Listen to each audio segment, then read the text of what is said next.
পোনপ্ৰথমে আমাৰ সকলো মিডিয়া জগতৰ লগত জড়িত থকা বন্ধুসকললৈ আন্তৰিক অভিনন্দন জ্ঞাপন কৰিছোঁ আৰু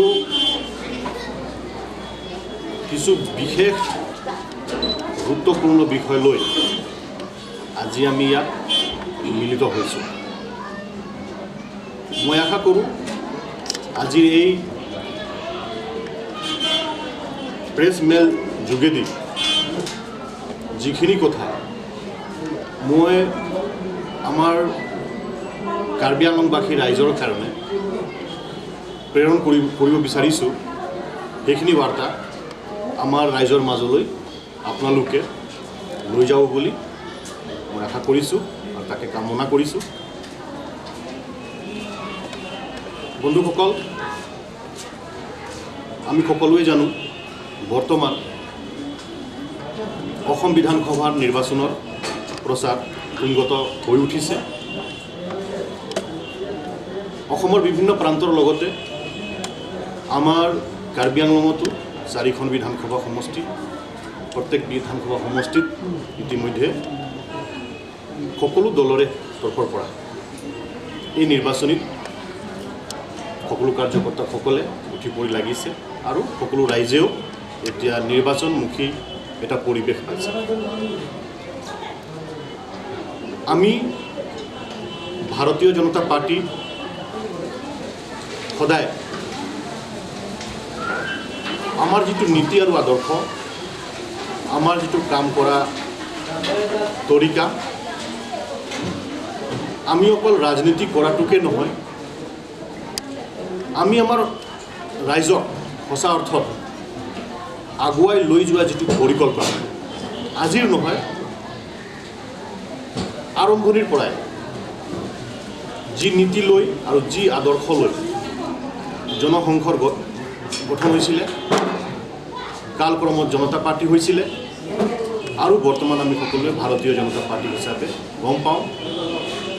সেই উদ্দেশ্যৰ লগত সংগতি ৰাখিহে আমি আজিৰ ভাৰতীয় জনতা পাৰ্টিৰ সকলো কৰ্মীসকলে আগুৱাই গৈছোঁ আৰু ৰাইজৰ মাজত থাকি ৰাইজৰ সেৱা কৰি আছোঁ। আমি বিজেপি গম পাওঁ আমাৰ এই পাহাৰীয়া 2 জিলাত, কাৰ্বি আংলং তথা পশ্চিম কাৰ্বি আংলং জিলাত বিভিন্ন ৰাজনৈতিক দল আছে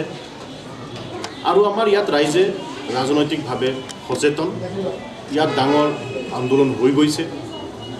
গণতান্ত্ৰিক আন্দোলন হৈছে, সশস্ত্ৰ আন্দোলনো হৈছে। আমাৰ ৰাইজ ৰাজনৈতিকভাৱে সজাগ, কিন্তু আমি লক্ষ্য কৰিছোঁ বিগত 4-5 বছৰ ধৰি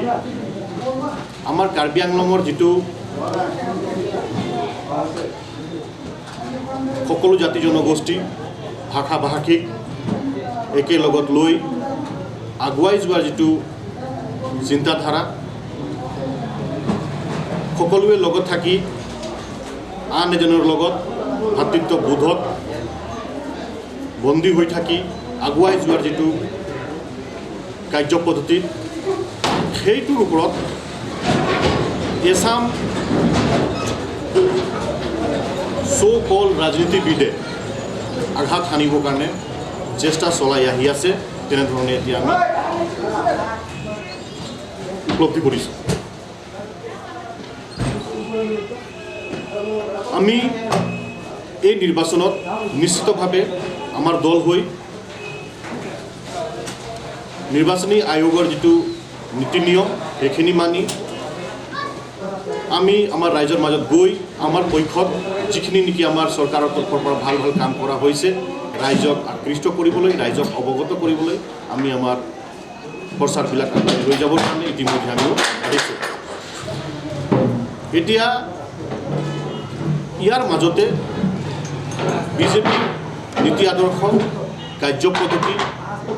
এই গোটেইটোৰ প্ৰতি আকৃষ্ট হৈ হাজাৰ হাজাৰ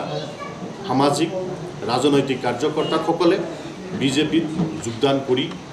আছে বিভিন্ন প্ৰান্তত আৰু আমাৰ ইয়াতো কাৰ্বি আংলঙতো হৈছে। সাধাৰণ ৰাইজৰ পৰা আৰম্ভ কৰি বিশিষ্ট যিসকল ৰাজনীতিবিদ তেখেতসকলেও বিভিন্ন কেম্পত আছিলে নিজৰ নিজৰ সেই দলবোৰ এৰি এতিয়া বিজেপি দলত যোগদান কৰি আছে আৰু এক প্ৰকাৰ আমি ভাবোঁ বা আমি অনুভৱ কৰোঁ আমাৰ ইয়াত অপজিশ্যন হিচাপে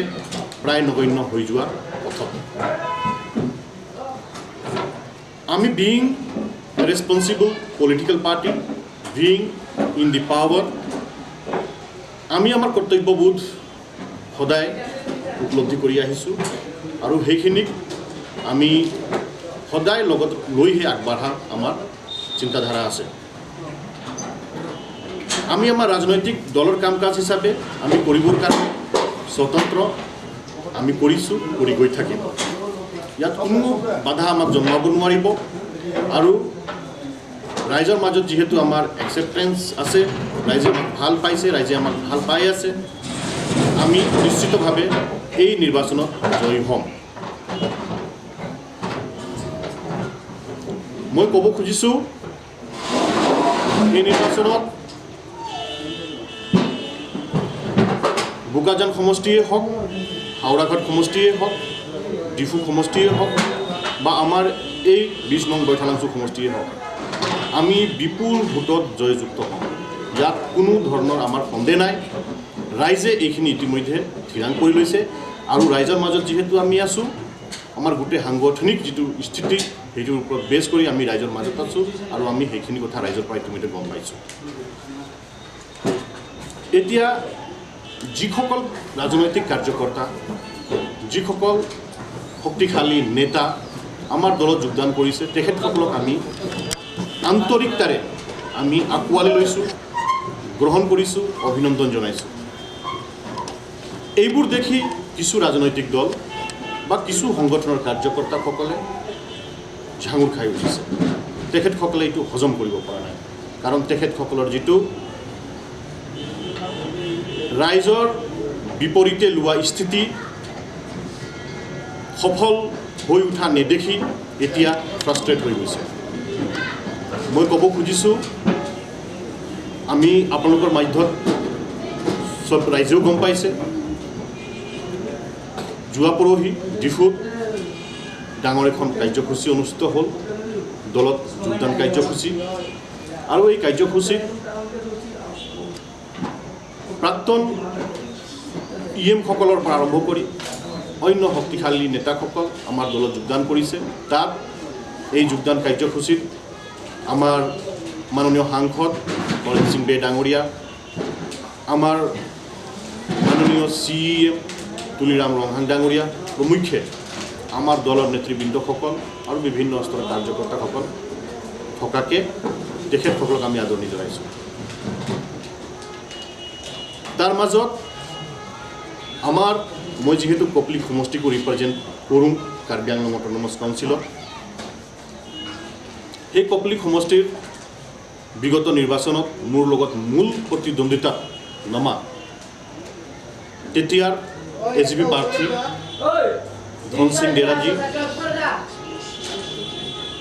তেখেতো যোগদান কৰিছে আৰু তেখেতক আমি আঁকোৱালি লৈছোঁ অভিনন্দন জনাইছোঁ আৰু তেখেতৰ লগত একেলগ হৈ খোজৰ লগত খোজ মিলাই আমি পৰৱৰ্তী পৰ্যায়ত এই নিৰ্বাচনী কাৰ্যসূচীত অংশগ্ৰহণ কৰিম আৰু নিৰ্বাচন জয় হোৱাৰ পিছত সাধাৰণ ৰাইজক আগুৱাই লৈ যোৱাৰ যিটো পৰিকল্পনা তাত সংগী হৈ ল'ম আমি সকলোৱে গম পাওঁ ৰাইজেও গম পায় যে তৎকালিকভাৱে কিছু পৰিৱেশ পৰিস্থিতিৰ কাৰণে বিশেষ কিছু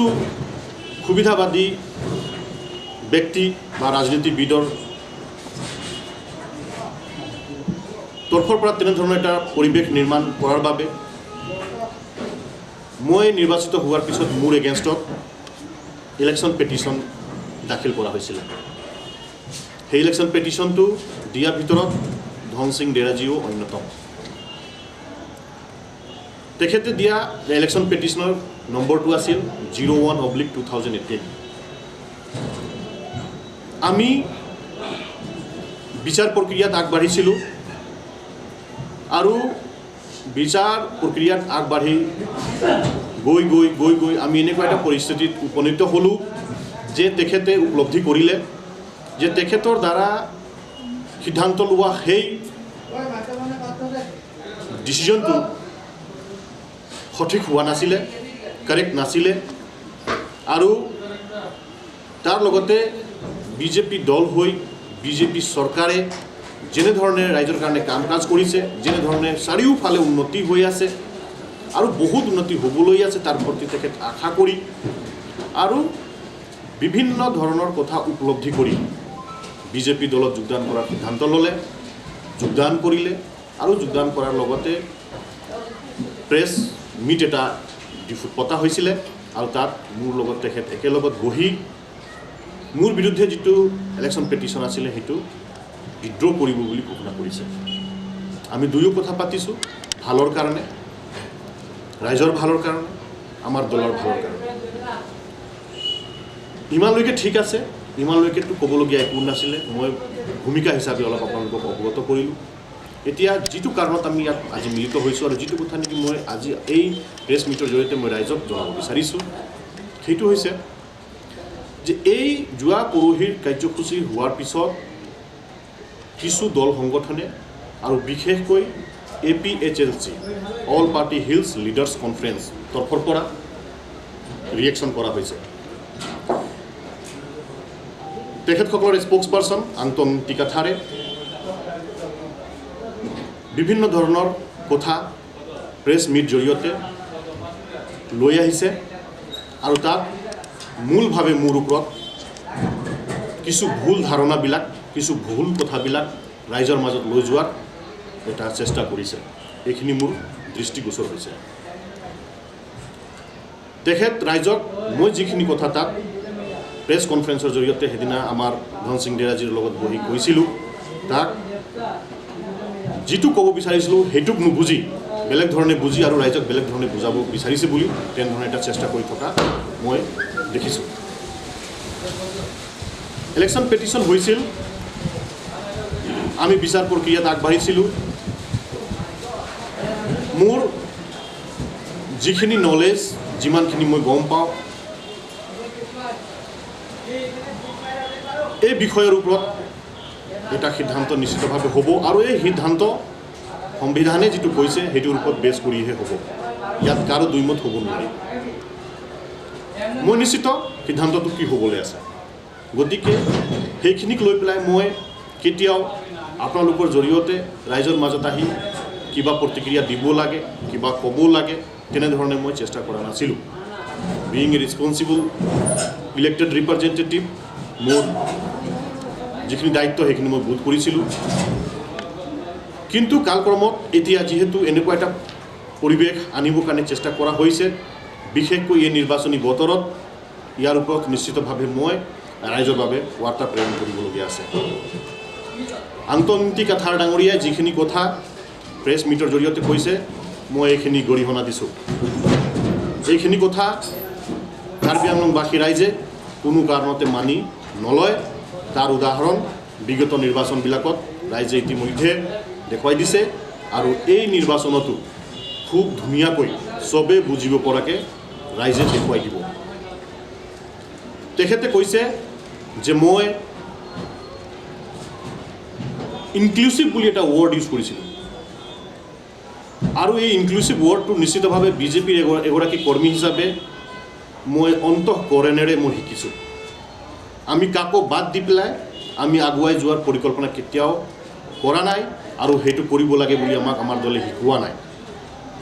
আমাৰ দলে কৈছে যে চবক লগত লৈ চবৰ বিশ্বাস জয় কৰি আৰু চবৰে বিকাশৰ কাৰণে কাম কৰিব লাগিব। তে এই ইনক্লুচিভ বোলা ৱৰ্ডটোক তেখেত ভুল বুজিছে আৰু ভালকৈ নুবুজাকৈ তেখেত মিছ ইণ্টাৰপ্ৰেট কৰি আছে, ৰাইজক মিছলিড কৰিবৰ কাৰণে চেষ্টা চলাই আছে। মই তাত কৈছিলোঁ যে কেছ থাকক বা কেছ বিদ্ৰোহ হৈ যাওক, সংবিধানে প্ৰদত্ত কৰা যিখিনি সাংবিধানিক অধিকাৰ কাৰ্বি সমাজৰ পৰা আৰম্ভ কৰি জনজাতি সমাজৰ ভিতৰত আদাৰ দেন কাৰ্বিজ আৰু as a whole non Karbi বা নন ট্ৰাইবেল ৰাইজ সকলোৰে যিটো সাংবিধানিক অধিকাৰ আছে সেই সাংবিধানিক অধিকাৰ কোনো কাৰোৰ পৰা কাঢ়ি ল'ব নোৱাৰিব এইটো সম্ভৱ আৰু যোনে কাঢ়ি ল'ব বিচাৰিব তাক ৰাইজে কেতিয়াও একচেপ্ট নকৰে গ্ৰহণ নকৰে এতিয়া কথা হৈছে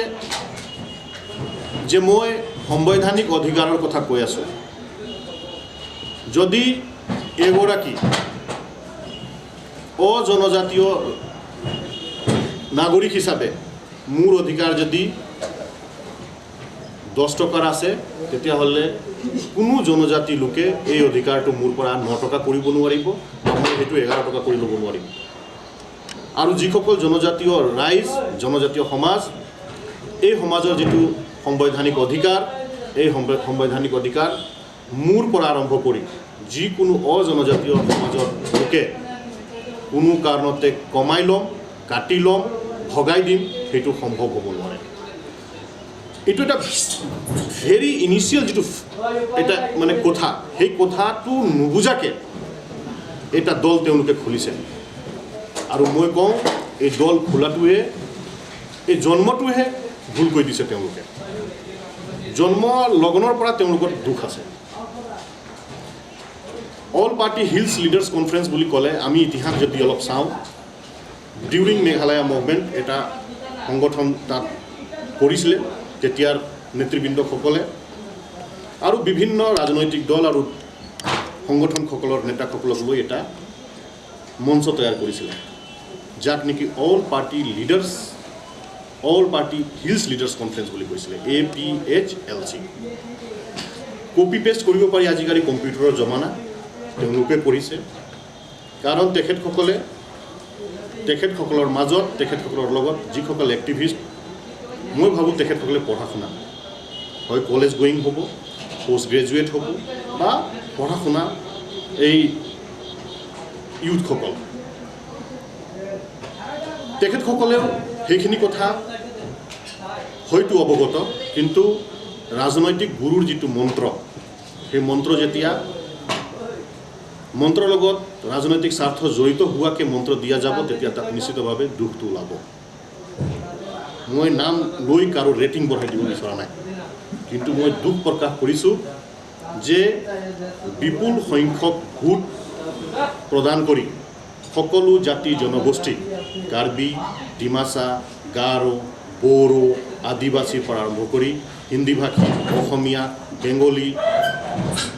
গোৰ্খা বিভিন্ন জাতি জনগোষ্ঠীৰ সমাজৰ ৰাইজৰ আশীৰ্বাদ লৈ মই কাউন্সিলত নিৰ্বাচিত সদস্য হৈছিলোঁ আৰু তাৰ পিছত মোৰ বিৰুদ্ধে তেখেতসকলৰ নেতৃত্বত যেনেধৰণৰ এটা ভাল নলগা পৰিৱেশ নিৰ্মাণ কৰা হ'ল সেইটোক মই কেতিয়াবাই কণ্ডেম কৰি দিব লাগিছিল কিন্তু মই আচলতে সাংবিধানিক প্ৰক্ৰিয়া ন্যায়িক প্ৰক্ৰিয়া সাংবিধানিক ব্যৱস্থা সেইটোৰ ওপৰত অটুট বিশ্বাস আছে মোৰ কোনো ডাউট নাই যে মোৰ সাংবিধানিক অধিকাৰ কি আছে আৰু মোৰ এইটোৰ ওপৰতো ডাউট নাই যে কাৰ্বি ৰাইজৰ সাংবিধানিক অধিকাৰ কি আছে বা জনজাতি সমাজৰ যিটো ৰাজনৈতিক অধিকাৰ আৰু সাংবিধানিক অধিকাৰ কি আছে সেইটোৰ ওপৰত কোনো সন্দেহ নাই যিখিনি কিতাপ পত্ৰ লিখা আছে যিখিনি being a student of political science সেইখিনি ময়ো পঢ়িছোঁ আৰু ময়ো গম পাওঁ আৰু সকলোৱে যিসকল নিউট্ৰেলি এইখিনি বস্তুবিলাক ক'ব বিচাৰিব বা এনালাইচিছ কৰিব বিচাৰিব তেখেতসকলে নিশ্চিতভাৱে ইয়াৰ ওপৰত কোনো দুই কথা থাকিব এতিয়া আমি দেখিছোঁ যে এগৰাকী অজনজাতীয় নিৰ্বাচিত প্ৰতিনিধি হিচাপে মোৰ ওপৰত কেছ বিদ্ৰোহ কৰাটোক তেখেতসকলে বহুত বেয়া পাইছে এতিয়া ধন সিং ডেৰাজীয়ে ভাল এটা সিদ্ধান্ত লোৱাটোক তেখেতসকলে ভাল পোৱা নাই ধন সিং ডেৰাজীয়ে ইনক্লুচিভ সকলোক লৈ পেলাই আৰু সকলোৰে লগত আগবাঢ়ি যোৱা যিটো পৰিকল্পনা সেইটোক তেখেতসকলে ভাল পোৱা নাই এইটো ধন সিং ডেৰাজীৰ প্ৰব্লেম নহয় এইটো পৱন কুমাৰৰ প্ৰব্লেম নহয় এইটো ভাৰতীয় জনতা পাৰ্টিৰ প্ৰব্লেম নহয় আৰু এইটো আমাৰ কাৰ্বি আংলঙত বসবাস কৰি থকা সকলো জাতিৰ প্ৰব্লেম নহয় এইটো প্ৰব্লেম তেওঁলোকৰ হৈছে তেখেতসকলে ৰাজনৈতিকভাৱে যিটো লাইন লৈছে সেই লাইন কাৰ্বি আংলঙবাসী ৰাইজে কোনোদিনে গ্ৰহণ নকৰে আৰু বাৰে বাৰে নিৰ্বাচনৰ জৰিয়তে হওক বা বিভিন্ন মাধ্যমৰ জৰিয়তে হওক ৰাইজে সেইখিনি কথা অলৰেডি দেখুৱাই দিছে এতিয়া এই পৰিৱেশৰ লগত মুকুট মহন্ত ডাঙৰীয়াই হওক, দেওপানীৰ সন্মানীয় MSc মাধুৰ্য ঢেকিয়াল ফুকন ডাঙৰীয়াই হওক, মাননীয় বোকাজান সমষ্টিৰ নিৰ্বাচিত প্ৰতিনিধি, we all are by born আমি আমাৰ কাৰ্বি আংলঙৰ নাগৰিক। I myself is the third generation। আৰু সকলোৱে যিখিনি সাংবিধানিক প্ৰদত্ত যিখিনি অধিকাৰ, সেই অধিকাৰটোক লৈহে আগবাঢ়িছে, ৰাইজৰ মাজত গৈছে, ৰাইজে নিৰ্বাচিত কৰিছে আৰু আজি কাউন্সিলত থাকি ৰাইজৰ সেৱা আগবঢ়াইছে। এই ভালকৈ যিখিনি কাম কাজবিলাক হৈ উঠিছে, এই ভাল কাম কাজবিলাকে তেখেতসকলে মানে গ্ৰহণ কৰিব বিচৰা নাই। তেখেতসকলে আচলতে ইয়াত কমিউনেল পলিটিক্স হৈছে। I repeat, তেখেতসকলে ইয়াত কমিউনেল পলিটিক্স কৰিছে। কেনেধৰণৰ? লাইক বদৰুদ্দিন আজমল। বদৰুদ্দিন আজমল যেনেধৰণে অকল মিয়া ভোটবিলাক লৈ পেলাই তেখেতে ৰাজনীতি কৰে, অসমত মুখ্যমন্ত্ৰী হোৱাৰ সপোন দেখে, ঠিক তেনেধৰণে এই ৰাজনৈতিক আৰু সামাজিক কাৰ্যকৰ্তাসকলে কমিউনেল লাইনটো লৈ পেলাই ইয়াত এই বিকাশৰ যিটো যাত্ৰা আৰম্ভ হৈছে সেইটোক মানে ফেইলিয়ৰ কৰিবৰ কাৰণে ষড়যন্ত্ৰত লিপ্ত হৈছে। এতিয়া কথা হৈছে নিশ্চিতভাৱে এই বিধানসভা নিৰ্বাচনৰ জৰিয়তে তেখেতসকলৰ এইটো মানে সপোন চূৰ্ণ বিচূৰ্ণ হৈ যাব। ইয়াত মই 100% ৰাইজৰ ওপৰত মোৰ বিশ্বাস আছে। তেখেতসকলে এটা কথা কৈছে, মই প্ৰথমতো কৈছোঁ, আকৌ একবাৰ ৰিপিট কৰি কৈছোঁ, হাওৰাঘাট সমষ্টিৰ পৰা দৰসিং ৰংহাং ডাঙৰীয়া, ডিফু সমষ্টিৰ পৰা বিদ্যা সিং ইংলেং ডাঙৰীয়া আৰু বৈঠালাংচু সমষ্টিৰ পৰা ৰূপ সিং তেৰণ ডাঙৰীয়া। তেখেতসকলৰ জয়টো নিশ্চিত। কিন্তু মই ইয়াত অলপ বোকাজানৰ যিটো পৰিৱেশ পৰিস্থিতি আৰু বোকাজানত যিটো নিৰ্বাচন চলি আছে সেইটোক লৈ পেলাই যিটো ষড়যন্ত্ৰ এটা চলি আছে সেইটোৰ ওপৰত অলপ প্ৰকাশ কৰিব বিচাৰিছোঁ। Being a non Karbi citizen of Karbi Anglong, আজি আমি আৰ্টিকল 244A অটোনমাছ ষ্টেটৰ কথা আমি কৈছোঁ। মই এগৰাকী ৰাজনৈতিক কাৰ্যকৰ্তা হিচাপে ময়ো সেই মুভমেণ্টৰে উপজ হয়। ইয়াত এটা খুব পপুলাৰ এটা মুভমেণ্ট হৈছে আণ্ডাৰ দ্য বেনাৰ অফ তেতিয়া অটোনমাছ ষ্টেট ডিমাণ্ড কমিটি বা কাঞ্চাছ ধৰণৰ সংগঠনৰ সকলৰ তৰফৰ পৰা খুব পপুলাৰ এটা ইয়াত ডেম'ক্ৰেটিক মুভমেণ্ট এষ্টাব্লিছ কৰা হৈছিলে, য'ত সকলো জাতি জনগোষ্ঠীৰ সমৰ্থন আছিলে। পৰৱৰ্তী পৰ্যায়ত আমি দেখিছোঁ যে ইয়াত খুব ষ্ট্ৰং এটা আৰ্মছ ষ্ট্ৰাগল হৈছে under the leadership of under the banner of United People's Democratic Solidarity UPDS। আৰু এই দুই সংগঠনৰ নেতৃত্বসকলৰ লগত ইতিমধ্যে চৰকাৰৰ চুক্তি হৈছে। 1995ত MOU হৈছিলে, ASDC সকল কৰিছিলে। 2011ত MOS হৈছে, UPDS সকলে কৰিছিলে। আমি জানো যে অটোনমাছ ষ্টেট আৰ্টিকল 244A এইটো এনেকুৱা এটা ইছ্যু যাক লৈ পেলাই কাৰ্বি আংলঙত বসবাস কৰি থকা কোনো জাতি জনগোষ্ঠীৰ দুইমত নাই। সকলোৱে বিচাৰিছে যে এই সাংবিধানিক অধিকাৰটো আমি পাব লাগে। এতিয়া এই পাব লাগে বুলি যিটো পপুলাৰ ডিমাণ্ড, APHLC সকলৰ স্থিতিটো কিন্তু ইয়াৰ বিপৰীত। They do not want to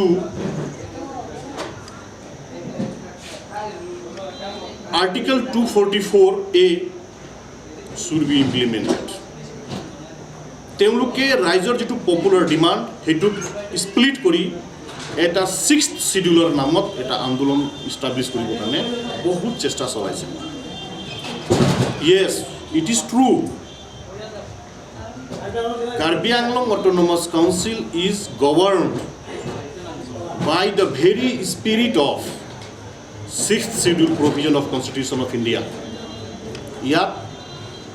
নতুনকৈ জনাবলগীয়া আৰু নতুনকৈ বুজাবলগীয়া কথা নাই আৰু নতুনকৈ বুজিবলগীয়া কথা নাই।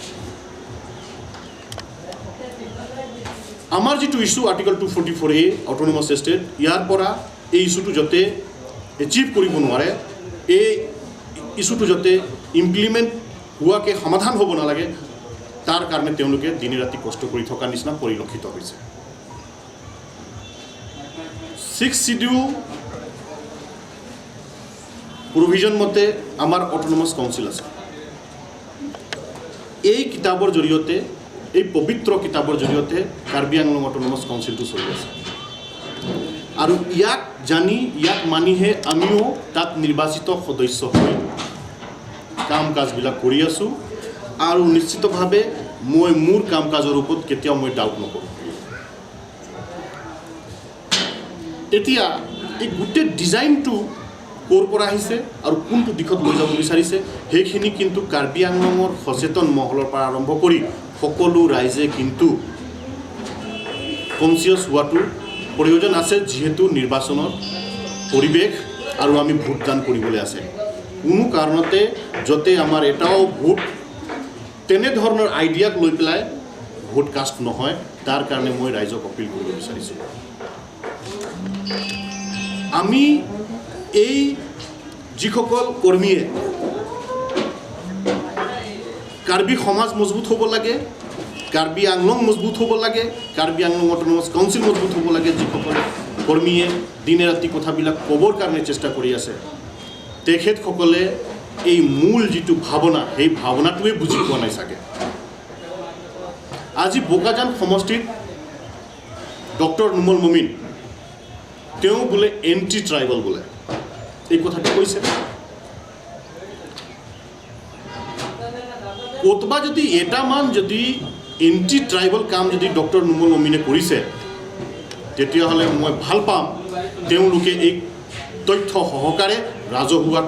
এই কথাবোৰ ৰাইজক অৱগত কৰিব লাগে যদি more than 100 questions কাৰ্বি আংলঙৰ বাবে বিধানসভা যদি পুট আপ কৰা যদি এণ্টি ট্ৰাইবেল হয় তেতিয়াহ'লে এইটো তেওঁলোকৰ প্ৰব্লেম যদি more than 1000 crore টকা ইনভেষ্টমেণ্ট লৈ আহি বিভিন্ন আঁচনিৰ জৰিয়তে যদি বিকাশৰ কাম কৰা যদি এণ্টি ট্ৰাইবেল তেতিয়াহ'লে এইটো সাধাৰণ ৰাইজৰ সমস্যা হ'ব নোৱাৰে যিসকলে কৈ আছে এইটো তেওঁলোকৰ সমস্যা ডক্টৰ নুমল মমিনৰ এগেইনষ্টত আমি দেখিছোঁ social media so called crusader of Karbi society তেওঁলোকে বাৰে বাৰে এপিল কৰি আছে যে কাৰ্বিসকলে ইউনাইটেড হৈ পেলাই নুমল মমিনক হৰাই দিব লাগে বুলি who is Numal Momin Numal Momin is also' A candidate nominated by ভাৰতীয় জনতা পাৰ্টি আৰু আমি সকলো ভাৰতীয় জনতা পাৰ্টি কৰ্মীয়ে আমাৰ এইটো ৰাইটছ আছে আৰু আমাৰ এইটো ৰেছপন্সিবিলিটি আছে যে তেনেধৰণৰ মিছা কথাক আমি যাতে উত্তৰ দিব পাৰোঁ আৰু তেনেধৰণৰ মিছা কথা যাতে ৰাইজৰ মাজত বিয়পি নাযায় তাৰ কাৰণে ৰাইজক সজাগ কৰি আমি আমাৰ ক'বলগীয়া কথাখিনিক ৰাইজৰ মাজত লৈ যোৱাটোৰ কাৰণে আমি স্বতন্ত্ৰ কোনো এংগলৰ পৰা কোনো কাৰণতে আমি ভাৰতীয় জনতা পাৰ্টি আৰু ভাৰতীয় জনতা পাৰ্টিৰ লগত যিসকল লাখ লাখ কাৰ্যকৰ্তা আছে আৰু মানে লাখ লাখ যিসকল সাধাৰণ ৰাইজ আছে তেওঁলোকে কেতিয়াও ডক্টৰ নুমল মমিনক এণ্টি ট্ৰাইবেল বুলি নাভাবে আৰু কেতিয়াও তেনেধৰণৰ কোনো কাম কাজ ডক্টৰ নুমল মমিনৰ তৰফৰ পৰা দেখা নাই আজি তেওঁলোকে এটা নিৰ্বাচনী বৈতৰণি পাৰ হ'বলৈ কেলে জাতীয় সংঘৰ্ষ আনিব বিচাৰিছে Karbi আংলঙত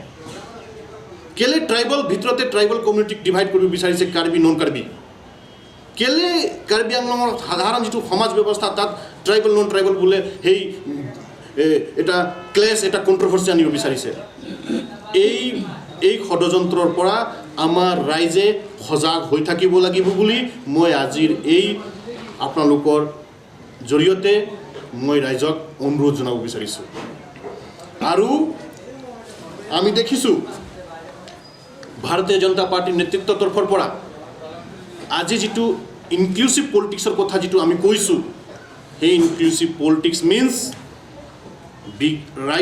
beginning from the Karbi community to the last person of society belonging from all caste and creed all tribes and all ভাষা ভাষী সকলোক লৈ আগবঢ়া ব্যক্তিৰ ভিতৰত এগৰাকী ডক্টৰ নুমল মমিন তেখেতসকলে কৈছে যে BJP under the leadership of Shri Haren Singh বেজী এণ্ড শ্ৰী তুলিৰাম ৰংহাংজী আজি বোলে ইয়াত কাৰ্বি জাতিৰ যিটো পপুলাৰ স্পিৰিট তাৰ বিৰুদ্ধে কাম কৰিছে বুলি কৈছে তেনেধৰণৰ মিছা কথা কোৱাটোক মই ধিক্কাৰ দিছোঁ কোনো কাৰণতে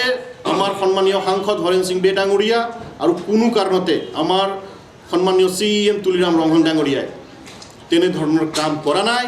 আৰু তেখেতসকলৰ যিটো চিন্তাধাৰা তেখেতসকলৰ যিটো কাম কাজ সেইখিনিৰ পৰা আমি সকলোৱে ইতিমধ্যে গম পাইছোঁ ৰাইজে গম পাইছে যে তেখেতসকলৰ নেতৃত্বত কাৰ্বি আংলং দিনক দিনে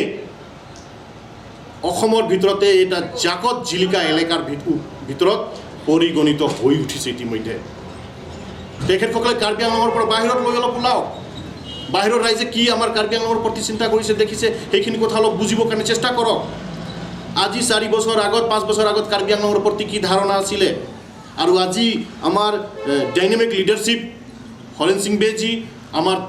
CEM তুলিৰাম ৰংহাংজী যেনেধৰণে দিছে